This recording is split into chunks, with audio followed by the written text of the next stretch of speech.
You will be amazed at the range of student abilities in just one classroom. In order to address the variety of needs, teachers must differentiate their instruction. In short, this means they will need to make learning accessible to all students and meet them at their level. Activities and lessons are modified and adapted to fit a variety of needs.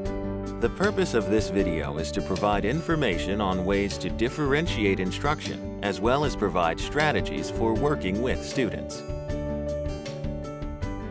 The training objectives for this video are: define differentiated instruction and describe how to adapt activities and lessons so that they are appropriate for students at various levels in small groups. Demonstrate how to use differentiated instruction to foster successful learning and challenge the academic skills of all students in small groups.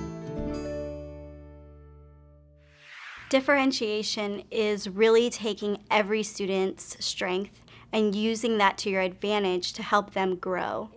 The most important part of being a tutor is understanding and individualizing each student's needs. When you have a large group, you need to understand each student and what they are doing well and what they need to work on. We want to focus in onto those skills that need to empower them and make them confident as a reader so that they can be successful. When you differentiate, you can break it up into 2 steps. Step 1, you're assessing student ability. Step 2, you're breaking them apart into differentiated groups and assisting them based off of their abilities. When we differentiate, we need to start with assessing the student's abilities. It is really important to lean in and listen to students' abilities before we can group them into specific groups. You can do this simply by using choral reading. Okay, boys and girls, to start out our group today, you are going to be reading a story together. We are going to be reading chorally. Can you say that? Chorally. That means just like you just did, all together. Choral reading is a great strategy when you're in a small group because you can have everybody reading at the same time. Ready and read. I use my eyes to see. When we start a story or start a paragraph, we have all the students pointing with their fingers. That way we know we're all on the same word so that it is fluent and it flows correctly. About things. When you have them do a strategy like choral reading, you're able to lean in and listen to those strengths and weaknesses each student has. Okay, would you please say that word again? Who is doing really well with their fluency and who struggles with simple words or simple phrasing to put together. This is your time to think in your head, ooh, how can I differentiate for these students?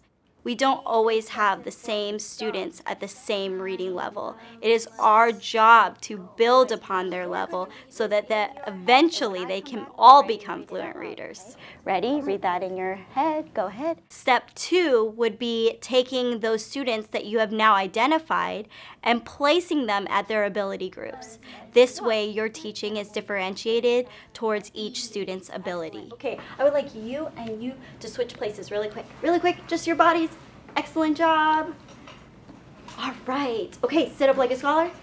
Are we ready to read? Yes. Excellent. Okay, I would like you two to take a break from this, okay? And you two to take a break, and I'm going to give you 2 different jobs to do, okay? You guys are going to be working on one job, and you two will be working on another job. The fluent readers are going to need more of that comprehension, that questioning, that one-on-one time to really discuss the literature, whereas the lower level students will need that one-on-one time to develop their skills more, to listen to the sounds, to really magnify what they're reading. You need to find out the life cycle, that 4 stage. Okay, so when I come back, you better be a detective and find that out in your book and show me where it is. Ready? Okay, you guys go. Are we ready? Okay, a life. Let's try it. A life. Ready? Begin. A life cycle. Oh my goodness, you already forgot. Life cycle. Say it. Life cycle. Oh my goodness, you're pros. Let's try it again. Ready and begin. When you differentiate, you are not holding back other students. You are making sure that each child is striving in their area. You're making sure they feel comfortable and confident with the groupings that they are in.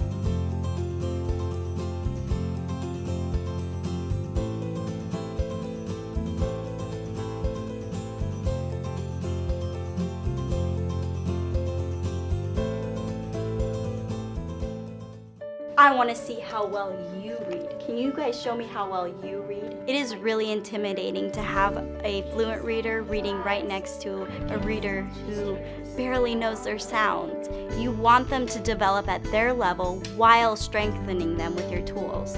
So you're taking them and using what they do know and building on that. A lot of times we bring them into group and we assume that they're all at the same level. However, we are all built differently. So it's our job to figure out what they need to succeed.